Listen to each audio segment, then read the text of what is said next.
ಆದರೆ ಯಜಮಾನ್ರಿಂದ ನನ್ನ ಮಗಳನ್ನ ದೂರ ಮಾಡಿ ಆ ಪ್ರೀತಿ ಕಿತ್ಕೊಂಡ್ಬಿಟ್ನ ಅಂತ ನನಗನ್ನಿಸ್ತಾ ಇದೆ.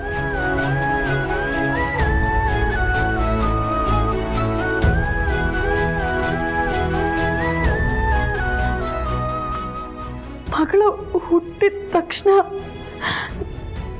ಮಗು ಸತ್ತೋಯ್ತು ಅನ್ನೋ ಸುಳ್ಳಿನ ಕಂತೆ ಕಟ್ಟಿ ಮಗುನ ಅಪ್ಪನಿಂದ ದೂರ ಮಾಡ್ದೆ.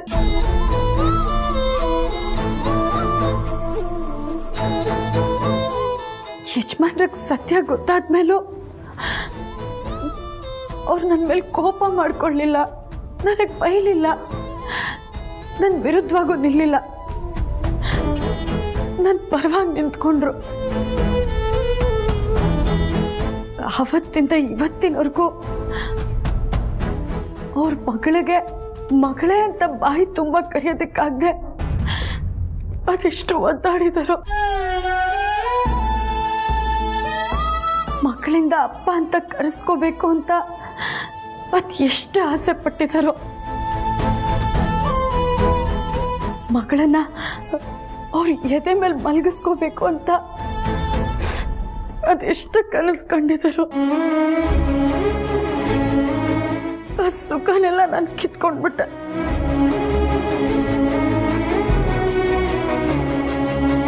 ಈಗತ್ತು ಏನ್ ಪ್ರಯೋಜನ? ಮೊದಲೇ ನಿನಗೆ ಬುದ್ಧಿ ಇರಬೇಕಾಗಿತ್ತು. ನಿನ್ ಮಗುನೇ ಜನನಿ ಕೊಟ್ಟಿರೋದು ಅನ್ನೋ ವಿಷಯ ನನಗೆ ಗೊತ್ತಾದ ತಕ್ಷಣನೇ ಹೇಳ್ದೆ, ಈ ವಿಷಯನ ಹೋಗಿ ಅಕ್ಕನಿಗೆ ಹೇಳು ಅಂತ. ಕೇಳ್ದೆ ನನ್ನ ಮಾತು? ಇಲ್ಲ. ಮಗುನ ಸ್ಕೂಲಿಗೆ ಸೇರಿಸುವಾಗ್ಲೂ ಎಚ್ಚರಿಸ್ದೆ, ಅಫಿಷಿಯಲ್ ಆಗಿ ಮಗು ಅಪ್ಪ ಅಮ್ಮ ಅವರಿಬ್ಬರೇ ಆಗಿರ್ತಾರೆ ಅಂತ. ಆಗ್ಲೂ ನನ್ನ ಮಾತು ಕೇಳಲಿಲ್ಲ. ಅದಾದ್ಮೇಲೂ ಎಷ್ಟೊಂದು ಬೆಳವಣಿಗೆಗಳನ್ನ, ಮಗು ಜೊತೆಗಿನ ಒಳ್ಳೊಳ್ಳೆ ಕ್ಷಣಗಳನ್ನ ನೀನು ಆದಿತ್ಯ ಮಿಸ್ ಮಾಡ್ಕೊಂಡಿದ್ದೀರಿ. ಹಾಗೆಲ್ಲ ಹೇಳ್ದೆ ಇದ್ದವಳು ಈಗ ಅಳ್ತಾ ಇದ್ಯಾ? ಏನ್ ಪ್ರಯೋಜನ? ಹನುಮಂತಣ್ಣ, ನೀನಾದ್ರೂ ನಿನ್ನ ಮಗಳಿಗೆ ಬುದ್ಧಿ ಹೇಳು. ಏನಂತ ಹೇಳಿ ಅಮ್ಮೋರೆ, ಪುತ್ರ ಶೋಕಂ ನಿರಂತರಂ ಅಂತಾರೆ. ನನ್ನ ಮಗಳಿಗೆ ಮಗು ಇದ್ದರೂ ಅವಳು ತಾಯಿಯಲ್ಲ.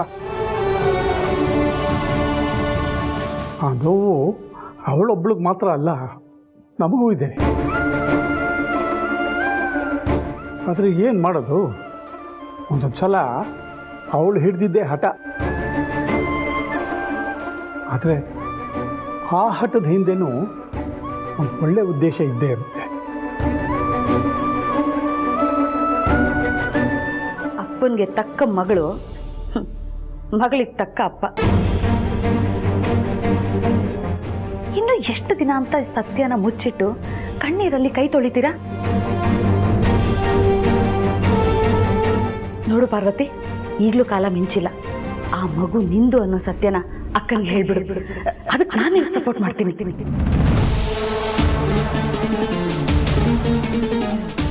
ಕ್ಷಮಿಸಿ ಚಿಕ್ಕತ್ತೆ, ನಿಮಗೆ ನನ್ನ ಮೇಲೆ ಎಷ್ಟು ಪ್ರೀತಿ ಕಾಳಜಿ ಇದೆ ಅನ್ನೋದು ನನಗೆ ಚೆನ್ನಾಗಿ ಗೊತ್ತು.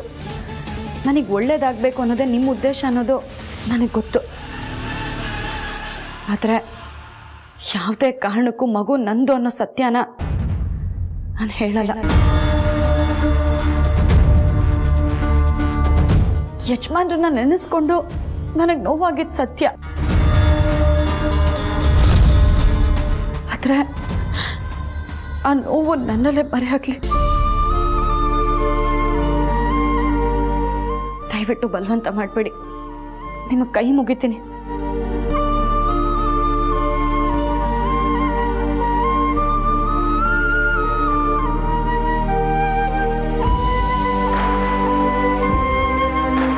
ಹನುಮಂತಣ್ಣ, ಇವತ್ತಲ್ಲ ನಾಳೆ ಯಾರಿಂದನಾದ್ರೂ ಈ ಸತ್ಯ ಗೊತ್ತಾಗೇ ಆಗುತ್ತೆ. ಯಾಕಂದ್ರೆ ಸತ್ಯಕ್ಕೆ ಸಾವಿಲ್ಲ. ಆ ಸತ್ಯ ಗೊತ್ತಾದ್ಮೇಲೆ ನಮ್ಮ ಪಾರ್ವತಿಗೆ ನ್ಯಾಯ ಸಿಕ್ಕೇ ಸಿಗುತ್ತೆ. ಹಾ,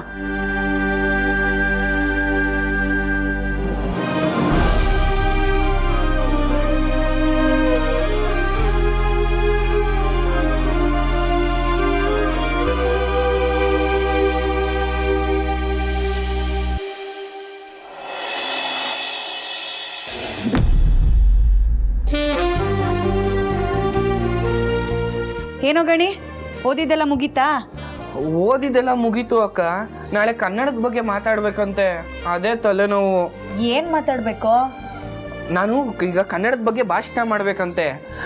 ಯಾಕಾದ್ರೂ ನನಗೆ ಕೊಟ್ರು. ಗಣಿ, ಹಾಗೆಲ್ಲ ಹೇಳ್ಬಾರ್ದು ಕಣೋ. ನಮ್ಮ ಕನ್ನಡದ ಬಗ್ಗೆ ಮಾತಾಡೋದಕ್ಕೂ ಅದೃಷ್ಟ ಮಾಡಿರ್ಬೇಕು.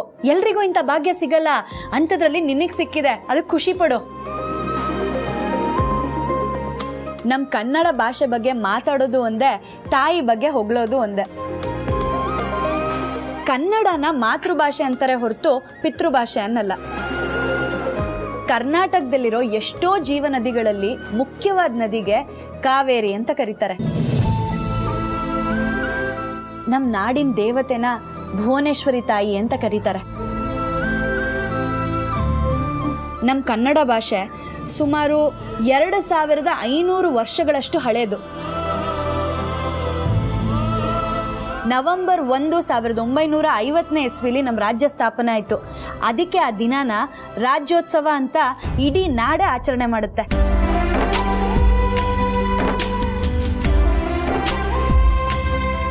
ಕನ್ನಡಕ್ಕೋಸ್ಕರ, ರಾಜ್ಯಕ್ಕೋಸ್ಕರ ದುಡಿಯೋರ್ಗೆ ಅಂತಾನೆ ರಾಜ್ಯೋತ್ಸವ ಪ್ರಶಸ್ತಿ ಅಂತ ಕೊಡ್ತಾರೆ.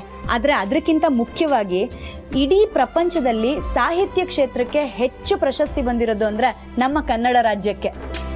1 ಅಲ್ಲ 2 ಅಲ್ಲ 8 ಜ್ಞಾನಪೀಠ ಪ್ರಶಸ್ತಿ ಬಂದಿದೆ ಗೊತ್ತಾ?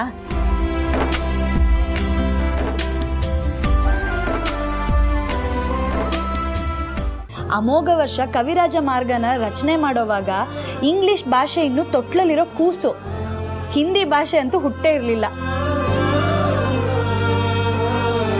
ನಮ್ಮ ಕನ್ನಡ ಭಾಷೆ ಮತ್ತು ವರ್ಣಮಾಲೆ ವೈಜ್ಞಾನಿಕ ಮತ್ತು ತಾರ್ಕಿಕವಾಗಿ 99% ಪರಿಪೂರ್ಣ ಆಗಿದೆ ಅಂತ ಯಾವಾಗಲೂ ಸಾಬೀತಾಗಿದೆ. ಅಲ್ಲದೆ ವಿಶ್ವದ ಲಿಪಿಗಳ ರಾಣಿ ಅಂದ್ರೆ ಕನ್ನಡ ಲಿಪಿ ಅಂತ ಶ್ರೀ ವಿನೋಬಾ ಭಾವೆ ಅವರು ಹೇಳಿದ್ದಾರೆ. ಇಂಥ ನಮ್ಮ ಕನ್ನಡ ಭಾಷೆ ಬಗ್ಗೆ ಮಾತಾಡೋದಕ್ಕೆ ಅವಕಾಶ ಸಿಕ್ಕಿದಾಗ ಹಿಂದೂ ಮುಂದೆ ನೋಡಿದ್ರೆ ಮುನ್ನುಗ್ತಾ ಇರಬೇಕು ಗಣಿ. ವಾವ್, ಸೂಪರ್ ಅಕ್ಕ.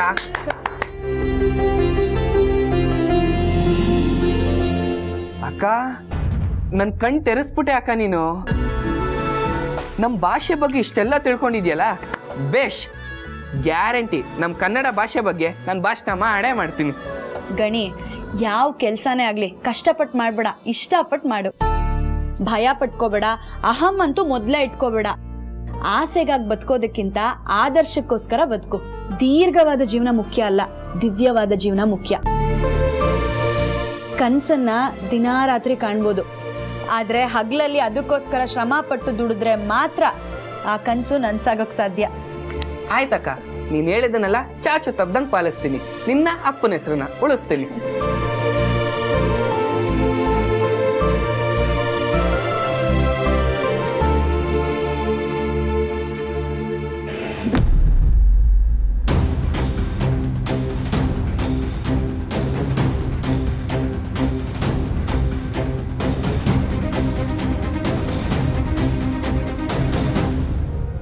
ಲಕ್ಷ್ಮಿ,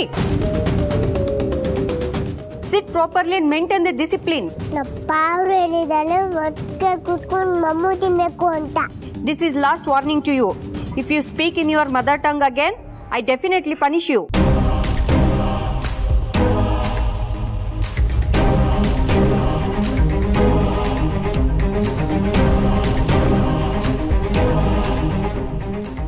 ನಮಗೆ ಇಂಗ್ಲಿಷ್ ಅಂದ್ರೆ ಇಷ್ಟ ಇಲ್ಲ, ಕನ್ನಡ ಇಷ್ಟ. ನನಗೂ ಅಷ್ಟೇ.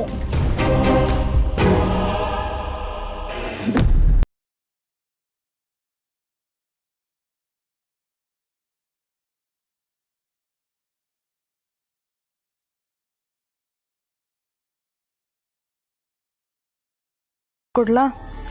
ಬೇಡ. ಮತ್ತೆ ವಾಶ್ರೂಮ್ ಹೋಗ್ಬೇಕಾ? ಮತ್ತೆ ಏನಾಯ್ತು? ಹೊಟ್ಟೆ ನೋಡ್ತಿದ್ಯಾ? ಮತ್ತೆ ಏನಾಯ್ತು ಹೇಳು? ನನ್ನ ಡ್ಯಾಡಿ ಹೊಟ್ಟೆ ಮಲ್ಸ್ಕೋತಾರಲ್ಲ, ಮಲ್ಸ್ಕೋ ಪ್ಲೀಸ್ ಬಂಗಾರಿ, ನಂಗೆ ತುಂಬ ಸುಸ್ತಾಗಿದೆ. ಬಾ, ನಾನು ಶೋಲ್ಡರ್ ಮೇಲೆ ಮಲಗಿಸ್ಕೊತೀನಿ. ಪ್ಲೀಸ್ ಮಮ್ಮಿ, ನನ್ನನ್ನು ಊಟ ಮಲ್ಸ್ಕೋ. ನನ್ನ ಮಗಳು ಜಾಣ, ನನ್ನ ಮಾತು ಕೇಳ್ತಾಳೆ. ಬಾ, ಶೋಲ್ಡರ್ ಮೇಲೆ ಮಲಗಿಸ್ಕೊತೀನಿ ಅನ್ನಲ್ಲ.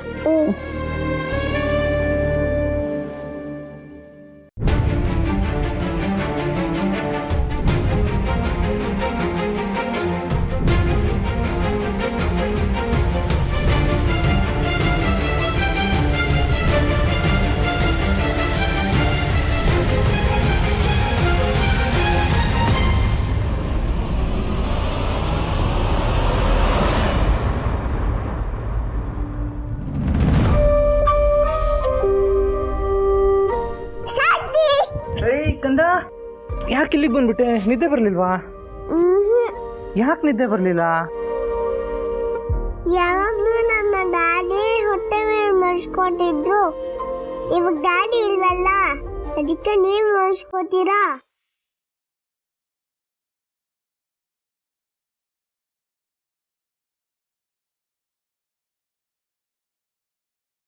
ಸರಿ ಕಂದ.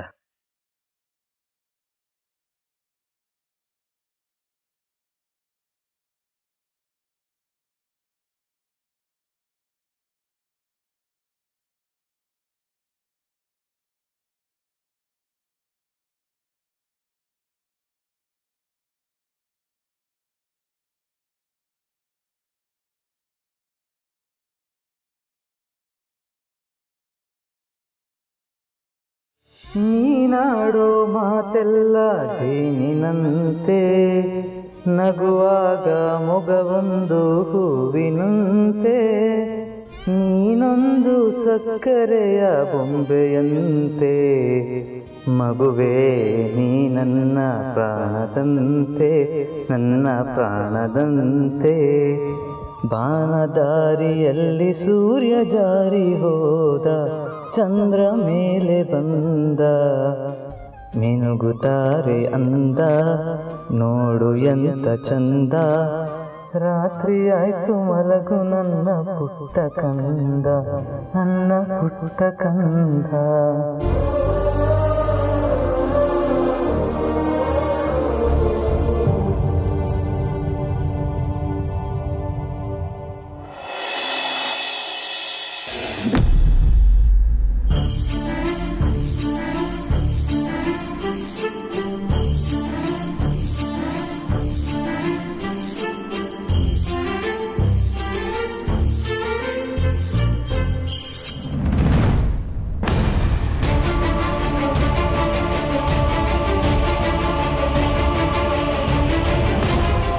ಸರಿ ಪ್ರೀತು, ನಾನು ನಿಂಗೆ ಮತ್ತೆ ಕಾಲ್ ಮಾಡ್ತೀನಿ. ಅತ್ತೆ, ಜನನಿ ಮಗು ಮಲಗಿದಾಳೆ ಅಂದ್ಕೊಂಡಿದ್ದೆ, ಅಷ್ಟು ಬೇಗ ಎದ್ಬಿಟ್ಟಿದ್ದಾಳಾ? ಇಲ್ಲ ಅತ್ತೆ, ರಾತ್ರಿ ನನ್ನ ಪಕ್ಕದಲ್ಲೇ ಮಲಗಿದ್ಲು.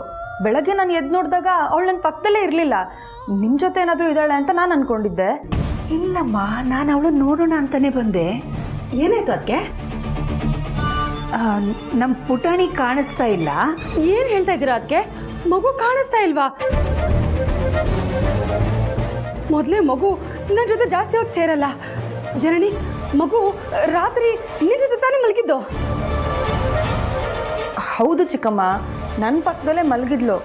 ಬೆಳಗ್ಗೆ ಎದ್ದು ನೋಡಿದ್ರೆ ಇರಲಿಲ್ಲ ಅವಳು. ಏನಮ್ಮ ಜನನಿ ನೀನು? ನಿನಗೆ ಸ್ವಲ್ಪ ಕೂಡ ಜವಾಬ್ದಾರಿ ಅನ್ನೋದೇ ಬೇಡವಾ? ಅಲ್ಲ, ಮಗು ಕಾಣಿಸ್ತಾ ಇಲ್ಲ ಅಂತ ಅಷ್ಟು ಈಸಿಯಾಗಿ ಹೇಳ್ತಾ ಇದೆಯಲ್ಲ. ರತ್ನವೇಣಿ, ಒಂದು ನಿಮಿಷ, ಯಾಕೆ ಇಷ್ಟೊಂದು ಗಾಬರಿ ಆಗ್ತಿದ್ದೀರಾ? ಪುಟಾಣಿ ಎಲ್ಲಿ ಹೋಗಿರುತ್ತೆ? ಇಲ್ಲೇ ಎಲ್ಲೋ ಇರುತ್ತೆ, ನೋಡೋಣ.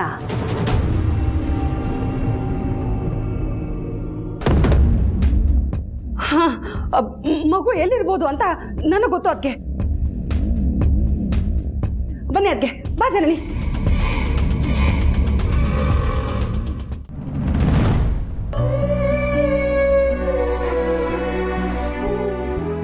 ಯಜಮಾನ್ರೆ, ನನ್ನ ಸ್ನಾನನೇ ಆಯಿತು. ಪುಟ್ಟಿ ಇನ್ನ ಮಲ್ಗೆ ಇದ್ದಾಳೆ. ನನ್ನ ಎದೆ ಮೇಲೆ ಬೆಚ್ಚಗೆ ಮಲ್ಕೊಂಡಿದ್ದಾಳೆ. ಈ ನಿದ್ದೆ ಅನ್ನೋದು ಎಷ್ಟು ಮುಖ್ಯ ಅಲ್ವಾ ಪಾರು? ಬಂದರೆ ಎಲ್ಲದನ್ನೂ ಮರೆಸುತ್ತೆ, ಬರಲಿಲ್ಲ ಅಂದರೆ ಎಲ್ಲದನ್ನೂ ನೆನಪಿಸುತ್ತೆ. ನಿಮಗೂ ಅನುಭವ ಆಗಿದೆ ಯಜಮಾನ್ರೆ? ನನಗೆ ಮಾತ್ರ ಅಲ್ಲ ಪಾರು, ಈ ಅನುಭವ ಎಲ್ಲರಿಗೂ ಆಗಿರುತ್ತೆ. ನಿಜ ಯಜಮಾನ್ರೆ, ಆದರೆ ಇವಾಗ ಅನುಭವದ ಬಗ್ಗೆ ಮಾತಾಡ್ಕೊಂಡು ಕೂರೋಷ್ಟು ಸಮಯ ಇಲ್ಲ. ಮೊದಲು ಪುಟಾಣಿನ ಕರ್ಕೊಂಡು ಹೋಗಿ ಜನನಿ ರೂಮಲ್ಲಿ ಮಲಗಿಸಿ. ಅತ್ಯಮ್ಮ ಬೆಳಿಗ್ಗೆ ಎದ್ದ ತಕ್ಷಣ ಬಂದು ನಮ್ಮ ಪುಟಾಣಿ ಮುಖ ನೋಡೋ ಸಮಯ ತಾನೇ. ನಮ್ಮ ಪುಟಾಣಿ ಜನನಿ ರೂಮಲ್ಲಿ ಇಲ್ಲ ಅಂತ ಗೊತ್ತಾದರೆ ಅತ್ಯಮ್ಮಂಗೆ ಬೇಜಾರಾಗಲ್ವಾ? ಬೇಗ ಕರ್ಕೊಂಡು ಹೋಗಿ. ಪಾರು, ಮಲಗಿರೋ ಮಗುನ ಎಬ್ಸೋಕ್ಕೆ ಮನಸ್ಸೇ ಬರ್ತಾ ಇಲ್ಲ. ಎಬ್ಸೋ ಅಗತ್ಯನೂ ಇಲ್ಲ. ಅದಿ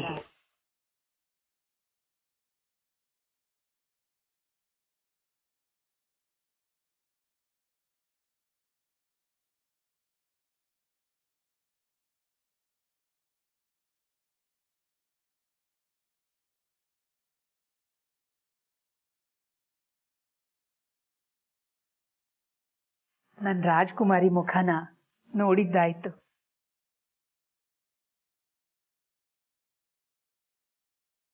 ಅಮ್ಮ, ಅದು ರಾತ್ರಿ ಪಾಪು ಬಂದು ಇವತ್ತು ನಿಮ್ಮ ಜೊತೆ ಮಲ್ಕೋತೀನಿ ಅಂತ ಹೇಳಿದ್ಲು, ಅದಕ್ಕೆ ಮಲಗಿಸ್ಕೊಂಡಿದ್ದೆ. ಅಲ್ಲಪ್ಪ, ಜನನಿ ಪ್ರೀತು ರೂಮ್ ಬಿಟ್ರೆ ಅವಳು ಇನ್ನೆಲ್ಲಿಗೆ ಹೋಗ್ಬೇಕು? ನಿನ್ನ ರೂಮಿಗೆ ತಾನೇ ಬರ್ತಾಳೆ. ಇದನ್ನೇ ರತ್ನವೇಣಿ ಕರೆಕ್ಟಾಗಿ ಗೆಸ್ ಮಾಡಿ ನನ್ನನ್ನು ಇಲ್ಲಿಗೆ ಕರ್ಕೊಂಡು ಬಂದರು. ಕ್ಷಮಿಸಿ ಅತ್ಯಮ್ಮ, ನೀವು ಪುಟಾಣಿ ಮುಖ ನೋಡೋ ಸಮಯ ಆಯಿತು, ಕರ್ಕೊಂಡು ಹೋಗಿ ಪುಟಾಣಿನ ಜನನಿ ರೂಮಲ್ಲಿ ಮಲಗಿಸಿ ಅಂತ ಹೇಳ್ತಿದ್ದೆ. ಆದರೆ ನಾನೇ ಬೇಡ ಅಂದೆ ಅಮ್ಮ. ಮಲಗಿರೋ ಮಗುನ ಕರ್ಕೊಂಬಂದ್ರೆ ಎಚ್ಚರ ಆಗಿಬಿಡುತ್ತೆ ಅಂತ ಕರ್ಕೊಂಡು ಹೋಗೋದು ಬೇಡ ಅಂತ ಹೇಳಿದೆ. ಸಾರಿ ಅಮ್ಮ. ಅಯ್ಯೋ, ಇದಕ್ಕೆ ಯಾಕಪ್ಪ ಸಾರಿ ಹೇಳ್ತಿದೀಯಾ? ಜನನಿ ಪ್ರೀತು ಮಗುನ ಎಷ್ಟು ಪ್ರೀತಿಯಿಂದ ನೋಡ್ಕೋತಿದಾರೋ ಅಷ್ಟೇ ಅದಕ್ಕಿಂತ ಹೆಚ್ಚಿನ ಪ್ರೀತಿಯಿಂದ ನೀವಿಬ್ರು ನೋಡ್ಕೋತಿದ್ದೀರಾ. ಅದ್ರ ಬೇಕು ಬೇಡಗಳ ಬಗ್ಗೆ ಕಾಳಜಿ ವಹಿಸ್ತಾ ಇದ್ದೀರಾ. ಪ್ರೀತು ಜನನಿಗೆ ಅಪ್ಪ ಅಮ್ಮನಾಗಿ ಮಗು ಮೇಲೆ ಎಷ್ಟು ಅಧಿಕಾರ ಇದೆಯೋ ಅದಕ್ಕಿಂತ ಹೆಚ್ಚಿನ ಅಧಿಕಾರ ನಿಮಗಿದೆ.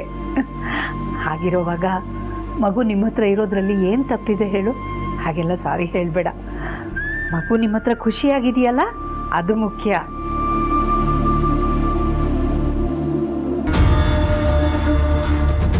ಇದು ನನಗೆ ಒಳ್ಳೆ ಬೆಳವಣಿಗೆ ಅನಿಸುತ್ತಾ? ಮಗುನ ಇವ್ರ ಹತ್ರನೇ ಬಿಟ್ಬಿಟ್ರೆ ನಾಳೆ ದಿನ ಮಗು ಇವ್ರನ್ನೇ ಅಪ್ಪ ಅಮ್ಮ ಅನ್ನೋದಿಲ್ಲ ಅನ್ನೋದಕ್ಕೆ ಏನು ಗ್ಯಾರಂಟಿ? Good morning mummy.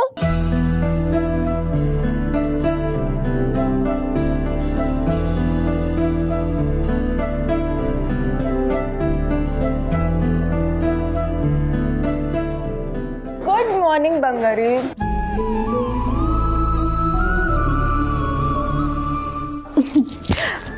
ಚಿನ್ನಿ, ಏನಂದ್ರೆ ನೀನು ಬೇಗ ಬೇಗ ರೆಡಿಯಾಗಿ ಬಂದ್ಬಿಡು, ನಾವಿಬ್ರು ಒಟ್ಟಿಗೆ ತಿಂಡಿ ಮಾಡೋಣ.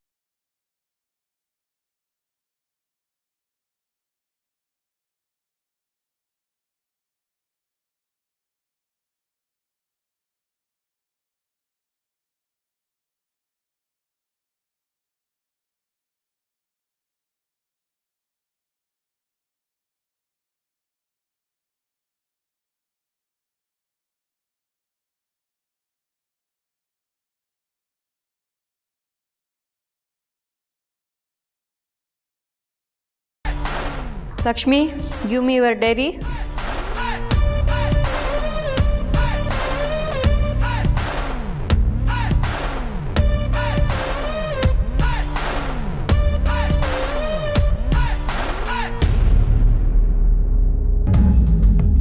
This is your homework, okay? You should read and write these rhymes, okay? ಸರಿ. Lakshmi, again you are speaking in your mother tongue. How many times I told you? Will you speak English or not? ನನಗೆ ಕನ್ನಡನೇ ಇಷ್ಟ.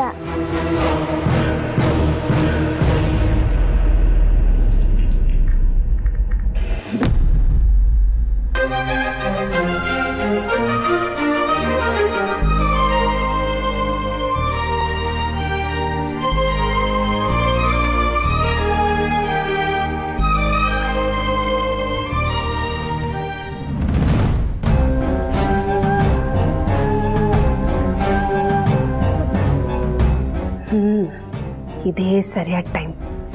ಮನೇಲಿ ಬೇರೆ ಯಾರೂ ಕಾಣಿಸ್ತಾ ಇಲ್ಲ. ಆ ಜನನಿ ಆದರೂ ನನ್ನ ಮಾತು ಕೇಳ್ತಿರ್ಲಿಲ್ಲ. ಮಗುಗಾದರೂ ನಿಧಾನಕ್ಕೆ ತಿಳಿ ಹೇಳ್ತೀನಿ. ಎಷ್ಟೇ ಆದರೂ ನನ್ನ ಮೊಮ್ಮಗಳಲ್ವಾ, ನನ್ನ ಮಾತು ಕೇಳದೇ ಇರಲ್ಲ. ಪುಟಾಣಿ, ಏನ್ ಮಾಡ್ತಾ ಇದೀಯಾ? ನಾನು ದೋಸೆ ಮಾಡ್ತಾ ಇದ್ದೀನಿ. ಓ, ದೋಸೆ ಮಾಡ್ತಾ ಇದೀಯಾ? ಸರಿ ಸರಿ ಸರಿ, ಜಾಣೆ. ಪುಟಾಣಿ, ನೀನು ನಾನು ಹೇಳಿದ ಮಾತೆಲ್ಲ ಕೇಳ್ತೀಯ ಅಲ್ವಾ? ಬಂಗಾರಿ,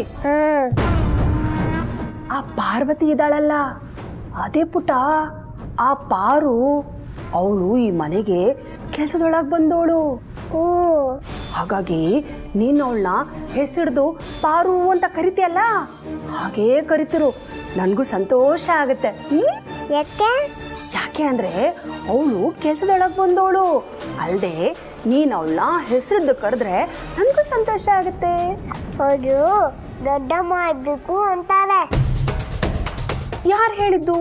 ಅಜ್ಜಿ. ಅಜ್ಜಿನಾದ್ರೂ ಹೇಳಿ, ಯಾರಾದ್ರೂ ಹೇಳಿ. ನೋಡ್ಪುಟ್ಟ, ನೀನ್ ಮಾತ್ರ ಯಾವಾಗ್ಲೂ ಅವಳನ್ನ ಹಾಗೆ ಕರಿ, ಪಾರು ಅಂತ. ಆ ಪಾರ್ವತಿದು ಬುದ್ಧಿ ಸರಿ ಇಲ್ಲ, ಆ ಆದಿತ್ಯಂಗೂ ಅಷ್ಟೇ. ಹೌದು, ಪ್ರೀತು ಅಪ್ಪ ಊರಲ್ಲಿ ಇರಲಿಲ್ಲ ಅಂತ ನೀನ್ ಯಾಕೆ ಆದಿತ್ಯನ ಎದೆ ಮೇಲೆ ಹೋಗಿ ಮಲಗ್ತೀಯಾ? ನಿನಗೆ ನಿದ್ದೆ ಬರ್ಲಿಲ್ಲ ಅಂದ್ರೆ ನನ್ನ ರೂಮಿಗೆ ಬಾ, ನಾನು ನಿನ್ಗೆ ಮಲಗಿಸ್ತೀನಿ, ಸ್ನಾನ ಮಾಡಿಸ್ತೀನಿ, ತಿಂಡಿ ತಿನ್ನಿಸ್ತೀನಿ, ರೆಡಿ ಮಾಡ್ತೀನಿ, ಸರಿನಾ? ನಾನು ಅಜ್ಜಿ ಅಂತ ಕೇಳ್ತೀನಿ.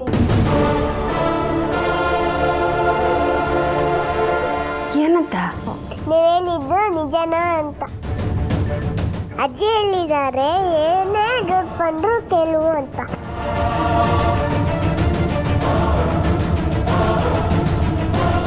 ಸೂಪರ್ ಪುಟ್ಟಿ, ನಿಂಗೆ ಏನೇ ಡೌಟ್ ಇದ್ರು ಅಖಿಲ ಅಜ್ಜಿ ನಿವಾರಣೆ ಮಾಡ್ತಾರೆ. ಹೋಗು, ಅಜ್ಜಿನ ಕೇಳು.